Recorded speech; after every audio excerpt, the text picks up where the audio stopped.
18 పడిమెట్ల పైకెక్కి గుడికేగు భక్తులకు ఎదురొచ్చే బంగారు స్వామి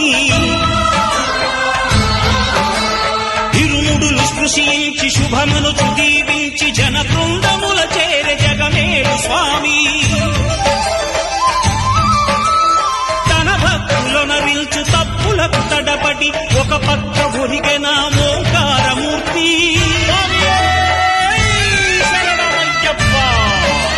స్వాములందరూ తనకు సాయము కాగా ధీమంతుడై లేచె ఆ కన్య స్వామి